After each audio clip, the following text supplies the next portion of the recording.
Segunda mais poluente do mundo, a indústria têxtil corresponde a cerca de 10% das emissões globais de gases. Além disso, somente no Brasil, são produzidas mais de 1.100.000 toneladas de peças de vestuário por ano, o que causa grande impacto ambiental. Por outro lado, existem cada vez mais empreendedores, artesãos e pequenas indústrias investindo em uma moda mais sustentável. Para falar sobre o assunto, o Espaço Livre de hoje traz a Bárbara Flores, do Manifesto Orgânico, e Morgana da Luz, do Ateliê Otile Cristina. Oi, gurias, tudo bom? Oi, Oi, tudo? Boa tarde. Dani. Boa tarde. Tudo bem. Queria que vocês falassem, né, como é que foi, foi a trajetória profissional de vocês e quando houve essa mudança, de percepção em relação à indústria da moda. Quem que começa, Eu Bárbara? começo? Pode ser. Então, para mim foi um processo muito fluido.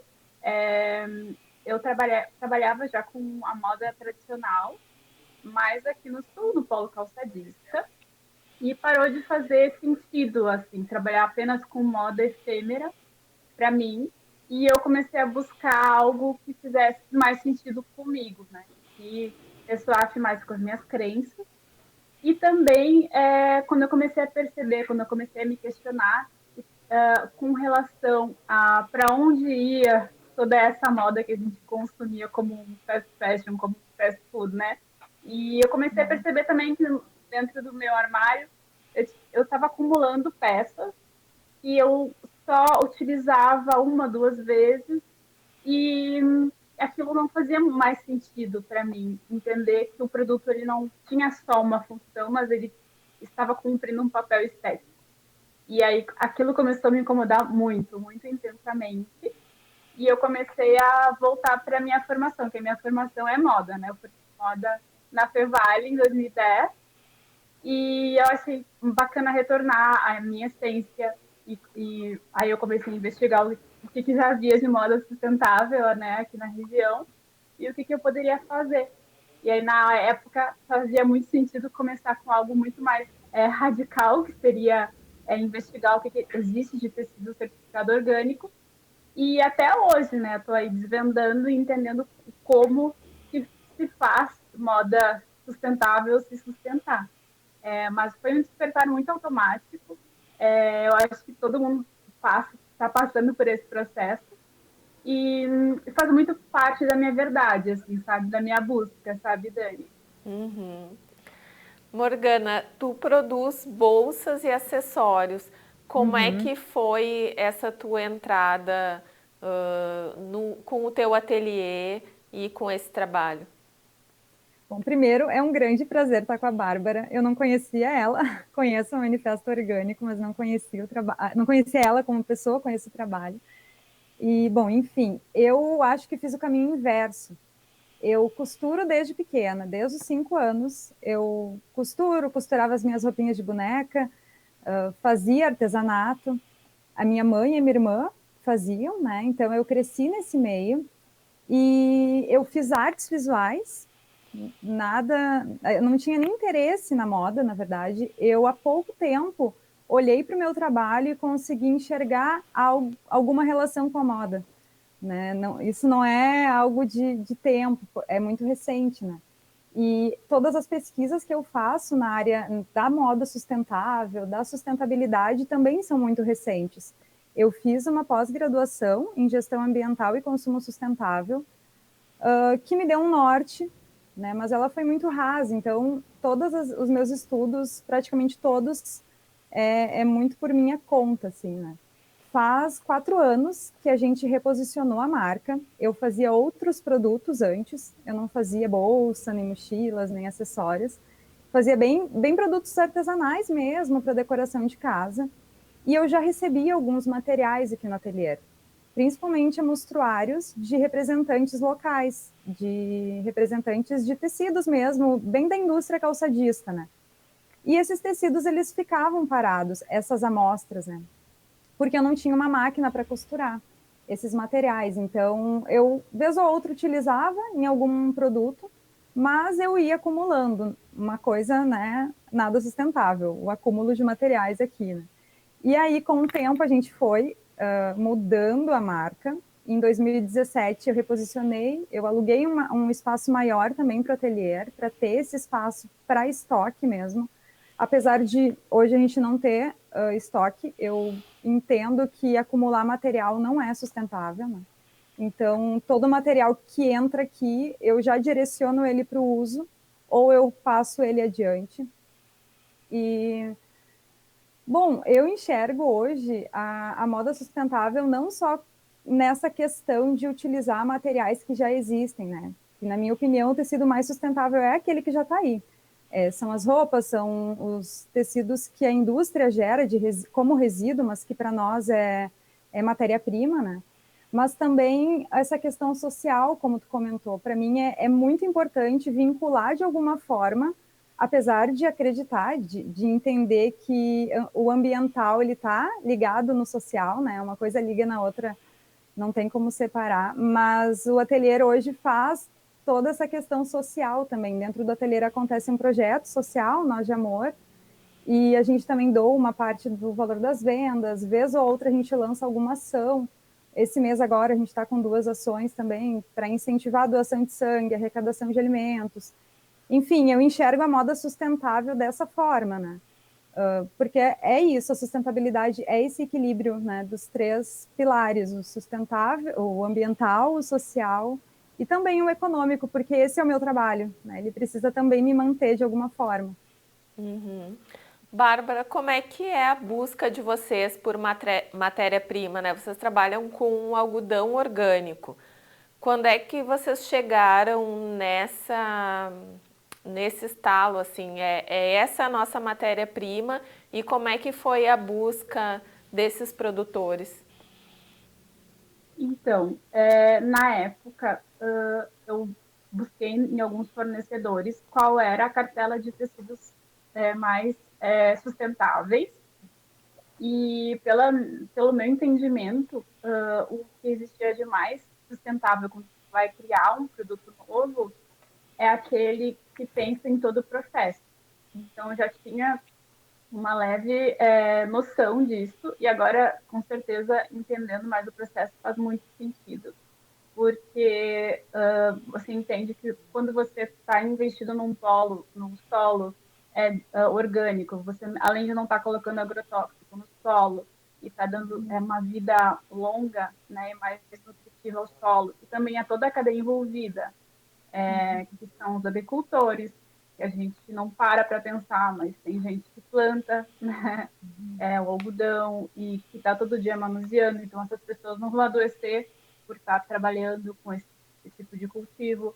Toda a família das pessoas que moram, né, nesses locais não vão estar recebendo agrotóxico e também não vão estar desenvolvendo doenças com relação a isso, até chegar na gente, né, o consumidor final, que vai vestir uma peça que realmente é livre de veneno, e também está apoiando toda essa produção justa e sustentável, onde a gente já tem um pensamento muito diferente que é baseado em entregar um valor muito mais justo, como se fala, mas onde cada um dentro da cadeia da produção tem o mesmo valor, né? Tanto o produtor quanto a costureira, quanto o modelista, até chegar na gente na marca, a ideia é que todo mundo tenha o mesmo tipo de remuneração. Então, quando eu entendi isso, quando caiu a ficha, aí fez muito mais sentido. Óbvio, né? Conforme a gente vai investigando, a gente entende que existe um grande problema do algodão orgânico que a gente tem hoje ainda ser baseado numa monocultura, mas isso sendo assim muito ativista, assim, tentando mudar o mundo, né? Mas hoje, se a gente, como a Morgana mencionou, a moda sustentável que existe é não criar mais nada. Seria, olha, a partir de hoje, nós no mundo não vamos mais criar nenhum produto, vamos usar tudo que temos. Essa seria a melhor opção. Mas quando a gente está criando algo novo, o ideal é que a gente sempre opte por fibras naturais, porque você já está pensando no descarte de todos esses produtos. E o ideal é que a gente opte por fibras que não recebam veneno, que sejam certificadas orgânicas. E aí, hoje no Brasil, esse cenário de tecidos de algodão orgânico é muito pequeno, né? Tem alguns fornecedores que importam tecidos e nós temos alguns fornecedores que realizam o plantio, que fazem todo o processo dentro do Brasil. E logo que a gente começou a marca, isso faz somente alguns anos, a gente começou em 2017, a gente já teve logo contato com a Justa Trama, que é aqui em Porto Alegre. E quem estiver assistindo, quem tiver a oportunidade de ir lá visitar e conhecer o trabalho delas, é incrível, é apaixonante. Assim. Eles são muitas cooperativas, uma em cada estado, e cada cooperativa é responsável por uma parte. Né? Então, lá no Ceará eles fazem um plantio, e aqui em Porto Alegre eles fazem as peças. Né? Então, é um trabalho que você vê, ele já começou de um outro formato, ele já pensa realmente na remuneração justa. E aí a gente começou a acompanhar o trabalho deles também. Hoje a gente tem algumas coisinhas que a gente compra o tecido deles. Hoje o nosso tecido que a gente mais consegue encontrar o preço competitivo e com qualidade é da Aradef, que é uma importadora de tecido orgânico certificado.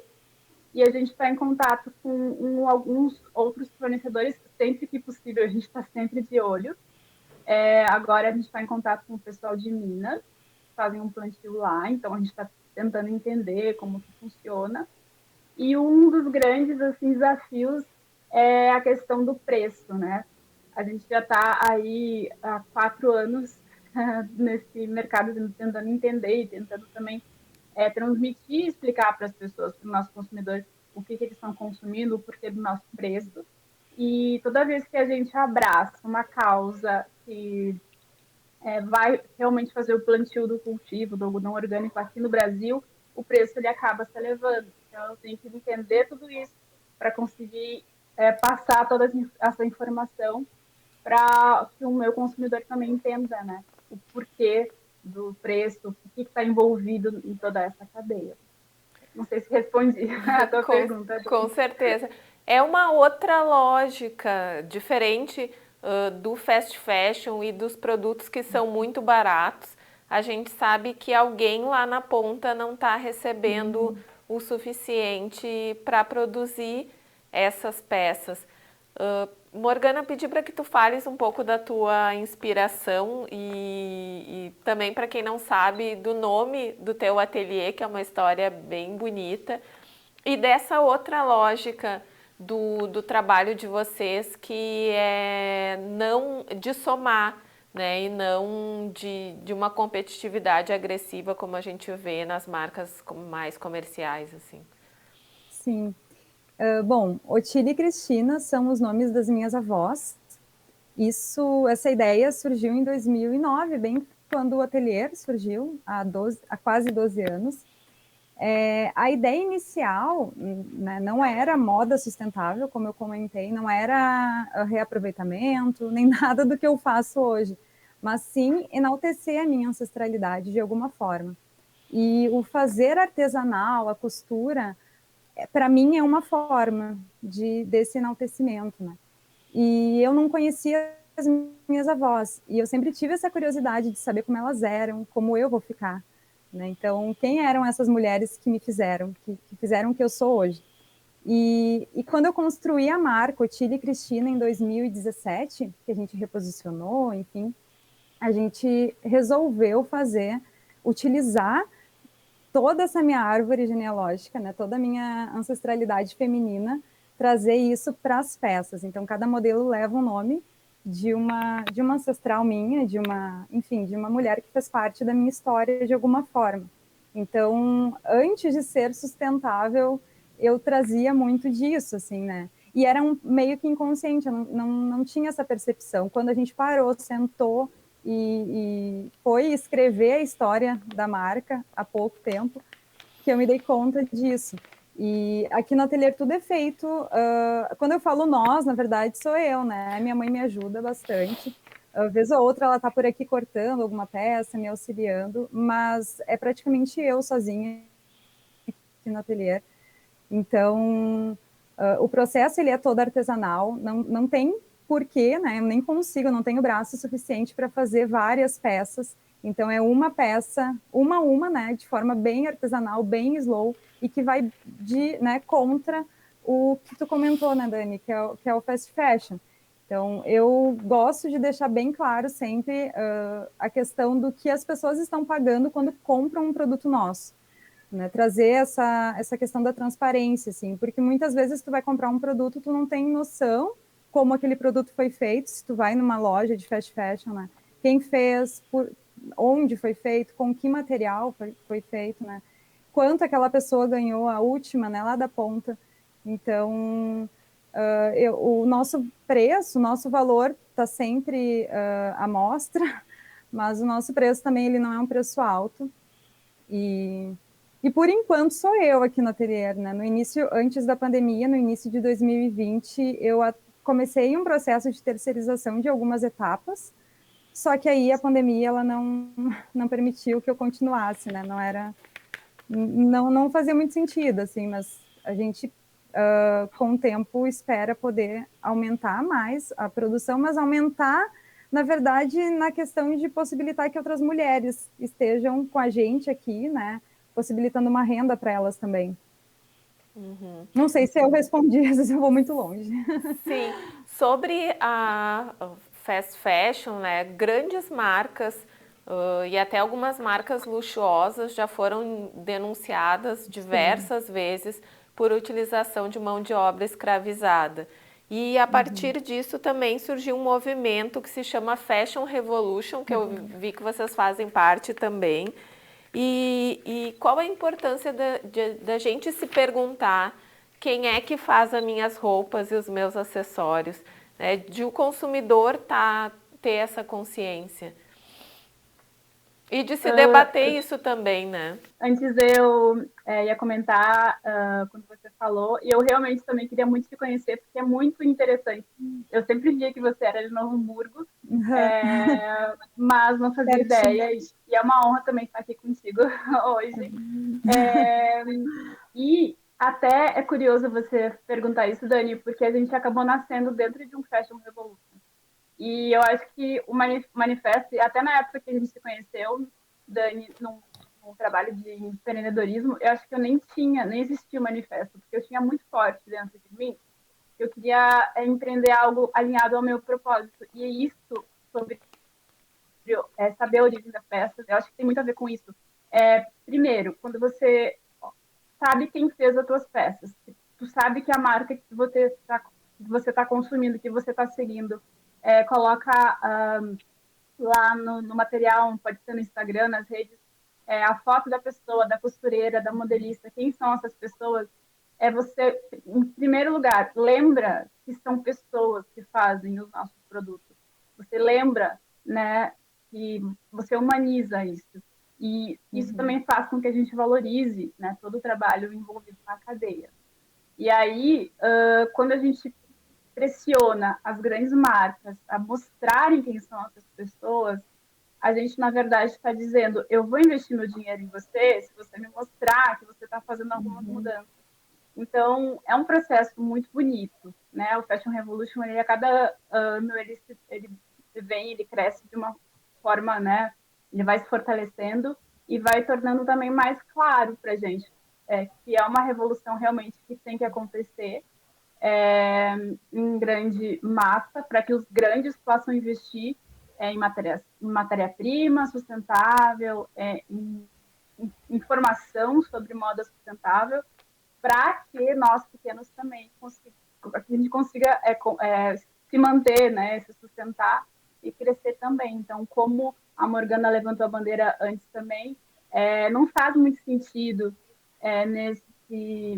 nesse formato de moda sustentável a gente querer crescer sozinho, né? Então, realmente a construção de um novo mindset, de uma nova ideia, né? E cada um tem seu papel fundamental e o quanto o índice de transparência, o movimento de mostre quem faz suas roupas, do que é feito a sua roupa, só fortalece esse sentido da gente também estar investindo em opções realmente sustentáveis e não fake, né? E não coisas que pareçam ser. Isso é muito legal. E também traz esse diálogo de, poxa, eu e Morgana estamos na mesma cidade, estamos passando por coisas parecidas. Que tal a gente se unir em alguns pontos, né? E se ajudar e se fortalecer. Acho muito bacana toda essa campanha do Fashion Revolution. Só mesmo para complementar o que a Bárbara comentou, no início da pandemia, muitas dessas empresas de fast fashion, elas fecharam lojas, enfim, a gente viu um boom assim, de lojas fechando no planeta todo, e de forma rasa a gente comemorou, né? Só que se a gente parar para pensar, muitas pessoas nesses países emergentes, eles ficaram sem empregos, né? Então, o que tem que, não é que tem que acabar, eu acredito que tem que se transformar, né? Esse processo de produção, enfim, na China, na Índia, a gente vê bastante empresas, até a Fashion Revolution, ela surgiu pela queda do Rana Plaza em 2016, eu acho, né? Que foi um prédio que caiu e vitimizou milhares, não sei se milhares, mas centenas de pessoas, né? E que trabalhavam para essas empresas de fast fashion. Então, o que tem que acontecer é uma transformação, e isso tem que vir do consumidor, né? Nós, como consumidores, precisamos exigir dessas empresas. E é um a um, às vezes é algo que é meio utópico, né? Mas eu acredito que se cada um questionar a sua marca, né, de preferência, como é feita aquela peça, quem está fazendo aquilo, e o que tu está pagando por aquilo de fato, né? Eu acho que é de dentro para fora que começa a transformação. Sim, com certeza. E como é que está o mercado? Claro, a gente tem dois momentos, né? Antes e depois da pandemia. Como é que vocês vinham antes da pandemia? Vocês vislumbravam uma abertura de mercado? Como é que estava sendo? Começando por mim, a gente ainda é muito novo, né? Não tem toda essa jornada Morgana, mas a gente estava muito na parte de investigação, ainda que são as feiras de rua. A gente ficou a maioria dos anos vendendo muito mais em São Paulo do que aqui no Sul. E uma das metas que a gente tinha era voltar para o Sul e fazer feiras, e aí veio a pandemia. E então a gente colocou um outro plano em prática, que era fortalecer as vendas online, porque faz parte de um dos pilares, né, da sustentabilidade, a questão da gente conseguir se sustentar economicamente e não ter custos de loja, custos altos, fixos de loja, ou participar de lojas colaborativas faz parte, né, da moda sustentável. E se a gente consegue se manter sendo somente online, seria o melhor dos mundos. Então, a gente vem trabalhando nisso, né, desde o ano passado. Tem sido muito desafiador, porque, como a Morgana falou, que ela faz praticamente sozinha, eu acho que é uma realidade que se repete nos pequenos negócios. Eu aqui faço, sei lá, 70% das funções da marca, eu faço um pouquinho de cada. E aí, quando você está falando em vender somente online, a gente tem que desenvolver muitas habilidades que a gente não tinha, ou então que a gente tinha de forma muito rasa. E também tem a questão de que todo mundo das grandes marcas, médias e pequenas, está vendendo no mesmo lugar, que é a internet, que são as redes sociais. Então, a gente acaba ganhando muita, não concorrência, mas a gente está dividindo muito espaço. E isso acaba se tornando desafiador. Mas, no bom sentido, quando a gente começa a avaliar do lado bom das coisas, a gente entende que para pequenos negócios se tornarem, né, mais atraentes, que as pessoas possam encontrar mais a gente, cada vez mais ir para um sentido, para uma linha de raciocínio mais autêntico. E aí, quando a gente tem que gerar conteúdos que sejam autênticos e estejam alinhados com as nossas crenças, que tem toda uma ideologia, no fundo, está sendo muito legal e muito transformador, né? A gente ter que se virar agora e se tornar também criador de conteúdo. Porque hoje em dia eu acho que não existe um jeito mais assertivo de conversar de alma para alma, de coração para coração, quando você coloca ali nas redes sociais aquilo que realmente você acredita, que você quer transmitir com a sua marca, né? Então, está sendo bem interessante o resultado. Estou bem feliz que a gente está conseguindo trabalhar somente online, olha só, e sobrevivendo, né? É, e eu também estou muito animada com um novo recomeço, né? Um novo início, onde a gente vá para as feiras e a gente conheça essas pessoas que a gente conversou, né, nos últimos meses, que a gente apresente fisicamente todas as melhorias que a gente conseguiu fazer, tanto na, na parte de metodologia, de transformação, de estruturação da marca, quanto também no que a gente conseguiu entender que o nosso produto realmente poderia melhorar em alguns pontos. A gente conseguiu parar esse tempo para fazer essas melhorias que antes a gente não se permitia, né? E no fim foi um saldo bem positivo, mas claro que com muito, muito, muito mais trabalho do que antes. Assim. Sim. Bom, nossa, foi bem desafiador mesmo. Quando tu falou, nossa, é uma vida antes e uma vida depois da pandemia, né? Ali em março, a gente tinha vários eventos previstos, a virada sustentável em abril, e eram eventos que tinham um retorno financeiro muito bom, né? Então, tudo se transformou naquele aquele março de 2020, né? E eu fiquei meio sem saber para onde correr, né? O que fazer, tá? O que eu vou fazer agora? Como que eu vou transformar? Eu não vou transformar o meu produto num item essencial, né? Então eu fiquei muito tempo gerando conteúdo porque eu gosto muito de consumir conteúdo. Então eu só estava reproduzindo ali, né? O que eu já estava consumindo e eu estava esquecendo de vender produto, eu estava até me sentindo mal com isso. Né? No início da pandemia ali, algumas pessoas comentaram, mas tu não vai fazer máscara? Eu não sinto isso, sabe? Mas eu entendi depois que isso foi uma necessidade para as pessoas conseguirem se manter, né? Mas eu confesso que no início foi bem confuso para mim, foi desafiador e muito confuso. Então eu gerei conteúdo e aí quando eu me senti, né, à vontade para começar a vender o meu produto de novo, acho que foi ali por julho, foram alguns meses ainda, né, desse estranhamento, assim. E, bom, as feiras que a gente participava, o que no início da pandemia eu estava conseguindo ganhar em um mês, era o que eu ganhava numa feira. Então, para mim foi bem, bem difícil, assim. Teve alguns editais de fomento à cultura aqui em Novo Hamburgo, e para geração de conteúdos digitais. Então, eu participei, isso foi o que me manteve. Né? A gente paga aluguel aqui dessa casa, e em nenhum momento eu parei de pagar aluguel. E graças ao universo, a gente conseguiu manter as contas em dia. E aos pouquinhos as coisas elas estão retornando, assim. Então, eu já estudava algumas questões de redes sociais, eu gostava muito de Instagram, estudava, fiz curso, todo o curso gratuito que aparecia na internet eu fazia e ainda faço. E procurei ajuda também, tive ajuda de algumas consultoras, porque realmente eu não sabia para que lado correr, né? Só que agora eu me encontrei de novo, assim, e como eu comentei, essa questão social para mim tem feito muito sentido, porque me deixa muito mais à vontade para vender os meus produtos, né?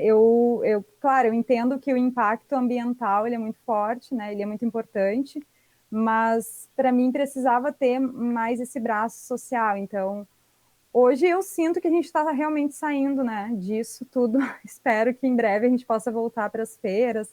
As feiras estão acontecendo já em Porto Alegre, tem. Em Novo Hamburgo eu acho que não soube de nenhuma, né? Mas em Porto Alegre tem bastante evento já de rua acontecendo. Eu não me sinto ainda à vontade para ir para a rua, só estou esperando a vacina para ficar um pouquinho mais aliviada, né? Mas estou feliz agora que a gente está conseguindo, né, sobreviver. Sobrevivemos à pandemia, eu acho.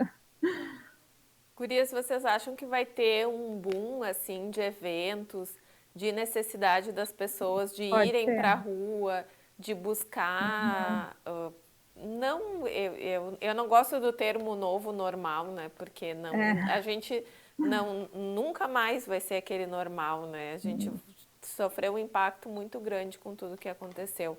Mas vocês acreditam que vai haver uma busca por atividades culturais, por eventos de rua, de uma forma bem potente, assim, quando isso acabar? Eu acho que quem já estava pensando nisso como a gente, eu acho que só fortaleceu, né, a nossa luta Uhum. e inspirou a gente um pouquinho mais para, enfim, pensar em outras maneiras, né, de crescer isso. E uma das coisas que me vem muito, assim, é conhecer mais marcas, conhecer mais pessoas, ficar mais juntos, né, dessas pessoas que têm uma ideologia parecida. E eu acredito que a gente vai ter uma sensação de que a gente pode fazer muito mais coisas e ir para a rua vai ser muito, muito motivacional, assim. A gente vai, eu acho, se sentir como se fosse realmente uma segunda chance, sabe? Eu acho que isso vai ser muito bacana. Mas eu acho que também não dá para ser tão sonhadora assim, né? Acho que realmente um novo normal não existe, porque a gente só chegou nesse ponto porque o nosso sistema de viver realmente não deu bom, né? Não está certo, não está sendo bom para ninguém, né? E eu acho que tudo entrando em colapso, as pessoas repensam novos formatos. Eu acho que vai ter muita gente que ainda vai tentar se adaptar aos velhos modos de vida, e acho que a gente pode ter algumas, inclusive, decepções, assim, mas faz parte, né? E, mas eu acredito que são nesses novos encontros, nessas novas feiras, novos encontros presenciais que a gente vai ter a chance de construir novos jeitos de mercado, de vida, estilo de vida, e entendendo a importância disso tudo. Eu ainda também não me sinto confortável, ainda não estou vacinada, mas acho que acredito que em breve a gente vai começar a receber a primeira dose, né? Na nossa cidade. E acho que talvez mais para o final do ano, com alguns estudos nos outros países que já estão, né, se relacionando, a gente se sinta um pouco mais, é, acho que confortável mesmo, né? Até para mim, assim, é muito mais sobre os outros, né? Eu tive o grande privilégio de ficar todos esses meses em casa trabalhando em home office, porque eu pensava muito que todo momento que a gente sai, a gente pode estar transmitindo para as pessoas sem saber, né? Então é muito mais sobre o cuidado com todo mundo, assim. E a vacinação, acho que é muito mais nesse sentido também, né? Enquanto mais pessoas estiverem vacinadas, mais as pessoas vão estar imunizadas e respeitando também umas outras. Mas eu acredito assim, que vai ser um movimento muito bonito. Eu tenho ascendente em peixe, então fico sonhando com esse momento, né? Que a gente vai poder, não nem se abraçar, mas pelo menos se falar, tocar nas Sim. coisas e estar um pouco mais perto. Eu também, é isso aí. Eu acredito nisso tudo também, mas eu também, eu acho assim que os eventos que vão acontecer daqui para frente, talvez, sei lá, daqui uns 2 anos, até uns 2 anos, assim, a gente vai precisar ter esses cuidados, né, de talvez limitar o número de pessoas. E tem dado certo, pelo que eu tenho acompanhado, assim, os eventos de rua, eles têm conseguido, assim, se organizar, tem dado certo. Isso já é interessante, né? Então, a gente não vai poder, talvez, abraçar todo mundo no nosso primeiro evento, né? Apesar da vontade de ser grande. Mas só de ver as pessoas, só de conversar com elas, eu acho que é isso que faz falta. Para mim, assim como a Bárbara, eu também tive o privilégio de permanecer em casa. Eu só saio para médico, para acompanhar os meus pais quando eles precisam, para ir em bancos, né, quando precisa. Então, faz muita falta para mim esse contato. Então, eu acho que é isso. As pessoas elas vão para a rua, mas eu acredito assim nesse novo normal, mas nesse normal um pouco mais consciente. Claro que sempre a gente vai ter algumas pessoas que vão contra isso, né? Isso é normal também, faz parte do nosso normal. Mas eu tô acreditando assim num normal um pouco mais consciente, cauteloso também. Com certeza. Gurias, quais as dicas que vocês dariam para pessoas que querem consumir de uma forma mais consciente? Por onde que a gente começa? Eu acho que estudando um pouquinho, uma coisa que eu aprendi empreendendo moda sustentável é como a gente está mal acostumado e o como a gente quer ser mimado o tempo inteiro como consumidor. Então, a primeira coisa é desmistificar isso de consumo. Eu acho que olhar para os outros, tanto para as outras pessoas e marcas, sempre olhar para quem está envolvido no processo e entender que nós não somos um sistema que precisa das coisas tão emergentes, tão rápido assim, como a gente está treinado. Às vezes, a gente acha, a gente teve todo um ensinamento que a gente queria as coisas muito rápido, como fast food, como a gente comprar algo hoje e já querer receber hoje no delivery mais rápido, talvez isso não seja um caminho tão legal. Então, começar a se questionar, como assim chega tão rápido? A que custo que essa roupa, essa peça, essa comida, esse produto está sendo feito tão rápido? Quem está sendo remunerado? Começar a pensar em cada parte do processo para a gente entender que talvez a gente tenha que respeitar mais o ritmo e os processos das coisas para poder entender que a pessoa que está lá entregando a sua hora, o seu trabalho, ela talvez esteja tendo um custo mais elevado porque é a arte dela, né? Então, olhar todos os processos. Talvez, se a gente começar a aprender a olhar os rótulos, aprender a ler as etiquetas das roupas, a gente também comece a entender que tem muito mais por trás de qualquer produto e também valorize isso. Então, acho que a minha dica é mais assim, estudar um pouquinho mais. Por exemplo, hoje no manifesto, em cada um dos itens a gente escreve tudo, como foi feita a peça, tudo que está envolvido. E são grandes textos, é gigante, porque eu fui entendendo que quanto mais informação a gente tem, mais conhecimento, mais sabedoria a gente tem para entender também tudo que está envolvido nas escolhas que a gente está fazendo no dia a dia. Não são só produtos, são escolhas, são investimentos, né, que a gente como consumidor tem de fazer um negócio crescer. Então, toda vez que a gente está optando por um produto, seja um alimento, seja uma roupa, a gente está investindo naquela marca, né? E acho que é mais isso, assim, é estudar, pegar um tempo assim para entender, mesmo que não seja o teu negócio, mas de repente, eu quero fazer uma mudança na minha vida e tentar estudar mais sobre aquilo com mais consciência, né? Como a Morgana falou, entendendo que são essas escolhas de todo dia, seja com alimentação, seja com o que a gente vai vestir, com o que a gente vai usar, que isso faz parte também do nosso estilo de vida, do que a gente está trazendo para dentro, né, da nossa rotina. E que isso é muito valioso. Por exemplo, com a alimentação orgânica, né?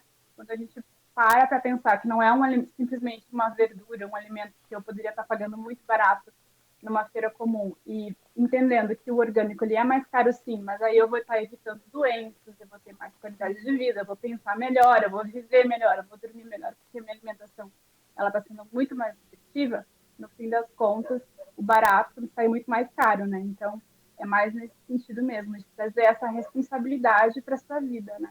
Para tudo que se consome. E eu acho que também uma coisa que é bem importante para nós, enquanto consumidores, é pensar que qualquer coisa que a gente consome é nosso tempo de vida que a gente está dando, né? Porque o trabalho é o que nos consome tempo e o que nos dá remuneração, mas a gente está pagando com tempo de vida e às vezes a gente não se dá conta disso, né? Exatamente. Verdade. O que, assim, de dica que eu dou para quem quer começar a consumir mais sustentável, mais consciente, é ir com calma. Porque algumas pessoas, quero começar, quero comprar, né? E daí começa a comprar muita coisa. Eu quero comprar todas as tuas bolsas, mas isso não é sustentável, né? Eu vou um pouco contra às vezes, mas eu tenho várias amigas que já têm uma coleção de Otília e Cristina e eu falo, não, chega. Então vamos com calma, também não é desse jeito, não é assim, né, que funciona. Ah, quero comprar, então vou trocar o canudinho por um de inox, vou comprar 50 canudos de inox. Não, né? Eu acho que a gente também tem que ir com consciência. Realmente eu preciso daquilo. Se tu te perguntar se tu precisa daquele produto diante de qualquer coisa, sabe? Tu vai começar a criar essa consciência. E ir realmente com calma, né? Ir mudando pequenas atitudes no teu dia a dia. Não tentar mudar tudo de uma vez, porque no final das contas não vai dar certo. Né? O hábito ele não se constrói desse jeito. É de pouquinho em pouquinho. A gente tem que lembrar dos processos da natureza. É lento, não é rápido. Né? A natureza ela funciona dessa forma. Então a gente também, a gente faz parte dela, né? Apesar de achar às vezes que não. A gente precisa também entender que o caminho ele é lento. Então, de pouquinho em pouquinho e sempre questionar. Mente curiosa, mente aberta, né? Uhum. Outra coisa que eu queria que a Bárbara falasse é sobre o processo de tingimento das peças de vocês, que também é natural, né, Bárbara? Sim, graças a Deus a gente está conseguindo implementar esse plano agora. Desde o início a gente tinha esse sonho. E olha só que curioso, durante a pandemia a gente conseguiu colocar em prática. E a gente está em transição. Antes a gente comprava o tecido, um tingimento sem metal pesado, mas ele já vinha pronto, colorido de fábrica, né? Orgânico com algumas cores. E tinha acabamento de óleo de cupuaçu. Mas isso estava me incomodando pelo fato de que na indústria, a gente não tem como saber exatamente que produtos que são aplicados.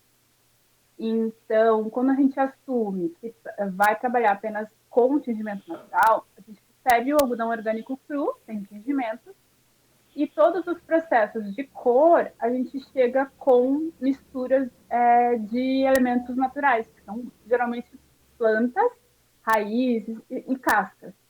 E o mais legal foi que nesse processo todo, eu cheguei a fazer o curso de tingimento natural lá em 2017, 2018, porque era algo que eu queria muito, mas eu não consegui introduzir isso nas minhas atividades, porque realmente é algo que demanda, você tem que fazer só isso mesmo, né? E nesse processo, a gente acabou encontrando uma pessoa aqui do Sul, que é a Yara, e a Yara Sander tem um espaço, um ateliê que faz esse tingimento já há muitos anos, ela já teve marca, ela já tem experiência com vestuário, e a gente se uniu, porque para ela é muito importante ter essa demanda das roupas e esse volume que o manifesto já tem. E para a gente é muito legal que tem uma pessoa especialista que entenda também, né? O que cada elemento, que cada planta pode resultar ou não. Então a gente transicionou uma das cores que a gente já tinha na indústria para o tingimento natural, que é a base de casca de cebola. Ele fica um tom de ocre muito lindo, muito mais bonito do que o da fábrica. E a gente já está se arriscando com o tom da erva mate, que é uma planta que a gente tem muito aqui no sul, né? Consequentemente, a gente está estudando quais são os alimentos que a Yara tem aqui no sul, que ela fica na cidade de Igrejinha, né? O que ela pode trazer da região, do que ela tem ali ao redor dela no sítio para fazer essas nossas cores. E entendendo também o que o nosso consumidor vai abraçar e entender também o que funciona. E uma das demandas que a gente está recebendo e está sendo bem legal também é a impressão botânica. E a Yara faz lindamente, nunca vi alguém fazer tão lindo como ela faz. Ela faz as estampas com as próprias folhas. Então, ela cria rapor de estampas com as folhas. A gente acabou de lançar uma coleção com folhas de eucaliptos, por exemplo. E a maneira como ela dispõe as folhas e o processo, que realmente são 3 etapas do processo por cada vez do tingimento, cada peça sai muito única. Então, não tem uma peça que fique igual à outra. Então, é algo que acaba sendo muito poético, que acaba contando muito mais essa história do orgânico, porque você está colocando uma tinta natural, que vem da terra, na roupa, que também é natural. E aí, quando a gente pensa em fechamento de ciclo de vida do produto, né? quando essa roupa não tiver mais função de roupa e, enfim, tiver que voltar para a terra, né? Se ela, por exemplo, ela fosse parar no aterro, que não é o caso, não deveria ir para lá, mas ela é algo biodegradável, né? Então, até a tinta que a gente está aplicando no nosso tecido, ela não faz mal para o solo. Então, não vai prejudicar o solo, não carrega elementos químicos. Então, realmente é algo que está pensando em todo o ciclo de vida do produto. E isso era algo que a gente queria muito fazer, mas só com muito trabalho de explicar para as pessoas, né? O porquê que eleva tanto custo, porque a Yara faz peça por peça, coloca na panela, faz 3 etapas, 3 processos quentes, né, de fervura. Então, é algo realmente muito artesanal. E eu acho que isso, além de agregar o nosso, né, de a gente ver que existe um valor agregado ali, traz também muita poesia e traz a gente, o nosso consumidor e as pessoas muito mais para esse estado de presença, de olhar a peça, entender que realmente é uma arte toda que está envolvida ali. Com certeza. E vou pedir também para a Morgana falar sobre o Nós de Amor, que acho que é o braço social do ateliê. Como é que funciona o projeto, Morgana? Então, o Nós de Amor, ele é um projeto social no qual eu e a minha mãe fazemos bonecos de pano, vendemos e doamos o valor para causas aqui da região, desde 2016. E ele tem uma história bem interessante, assim. Em 2016, eu estava no processo de transição de começar a utilizar só materiais de reaproveitamento, não só tecidos. Eu ainda não pensava em fazer bolsas, enfim. Então, todos os materiais de reaproveitamento que as pessoas tinham nas suas casas, elas antes de descartar ou de dar um outro destino, elas me ofereciam. E uma dessas pessoas, minha cliente, ela me ofereceu alguns cordões. E esses cordões, eles tinham nozinhos, e esses nozinhos eles eram feitos por uma senhora, a sogra dessa minha cliente. Ela fazia esses nozinhos para passar o tempo, ela ficou cega por conta de um glaucoma. Hoje ela tem 94 anos. E, enfim, ela fazia os nozinhos para passar o tempo, sempre muito ativa. E era dito a ela que ia para uma empresa, só que ia fora, não, né? Ia para o lixo, né? Eles descartavam. Era só mesmo para ela entender que ela estava sendo útil, né? Fazendo um trabalho útil. E aí me ofereceu, eu aceitei, não sabia o que eu ia fazer com esses nozinhos, com esses cordões, né? E aí ela pediu uma peça em troca desses cordões, só mesmo para presentear a sogra dela e provar que estava sendo utilizado em alguma coisa. E eu fiz uma boneca de pano, a primeira boneca do projeto. E quando ela recebe a boneca e ela cega, quando ela põe a mão no cabelo e percebe os nozinhos, ela se emociona no vídeo. O vídeo tá até no nosso Instagram. Eles permitiram, né, que a gente pudesse postar e divulgar. E ela fica muito contente com essa divulgação toda. E ela sente o nozinho no cabelo, ela diz, nossa, dá gosto trabalhar. E aí, dali em diante, muitas coisas se transformaram, porque eu vi um sentido diferente no meu trabalho. E no meu trabalho artesanal mesmo, né? Na costura e em tudo que a gente estava fazendo. E dali surgiu a ideia de fazer bonecos de pano e doar para asilos, orfanatos. Isso foi em abril de 2016. Em outubro daquele ano, a gente já tinha mudado a ideia do projeto, a gente já tinha vendido as bonecas e doado o valor para a Amo, aqui de Novo Hamburgo. E desde então a gente faz bonecos.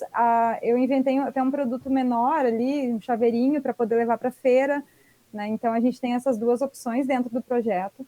O projeto está um pouquinho parado agora, porque até a questão das feiras que a gente fazia, né? Então, tem meses que é legal de venda, outros nem tanto. A gente sempre tem bonecos disponíveis para venda. A gente também aceita alimentos em troca dos bonecos. Cada boneco equivale a tantos quilos, né, de alimentos que a gente doa para o banco de alimentos. E é isso, a gente segue fazendo o projeto sempre, né? A gente teve algumas aparições no É de Casa, teve uma reportagem bem legal feita e que deu um up assim, no projeto. Então, ele está um pouco adormecido, mas ele existe ainda, só esperando para ir para a rua também. Com certeza, todas vacinadas, né? Gurias, foi Sim. muito bom conversar com vocês. Queria que deixassem uma mensagem final aqui para os nossos telespectadores de Novo Hamburgo, da região e todo mundo que agora pode nos assistir pela internet, né? Muito, muito, muito obrigada pelo convite. Foi uma honra falar com vocês hoje aqui.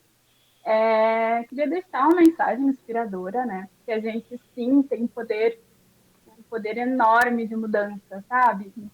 Cada indivíduo conta muito. Às vezes a gente acha que é pequenininho, que as nossas escolhas não contam, mas contam muito. E se você tiver possibilidade de apoiar um amigo, um pequeno empreendedor da nossa cidade, pertinho de você, faça, porque com certeza vai mudar muito o rumo, né, do que a gente está chamando de novo mundo, e que a gente juntos se unindo, conversando e entendendo o poder de transformação, a gente consegue sim construir um mundo melhor, mais justo e mais sustentável. Eu quero agradecer a Dani pelo convite, por esse encontro. Foi um grande prazer essas trocas, conhecer mais sobre o Manifesto Orgânico. E o meu recado, na verdade, é para a gente mesmo refletir a respeito das nossas escolhas, mas, sobretudo, entender que as transformações que a gente tanto quer para o nosso planeta, elas começam dentro da gente. É de dentro para fora que a gente vai transformar o planeta. É isso. Tá certo, então, Gurias, muito obrigada. O Espaço Livre de hoje trouxe um bate-papo sobre moda e consumo sustentável. Estiveram conosco Bárbara Flores e Morgana da Luz. E você pode assistir a este e outros programas no nosso canal no YouTube e enviar sugestões de pauta também pelas nossas redes. No próximo programa estaremos de volta com mais sustentabilidade, cultura, educação e cidadania. Até lá!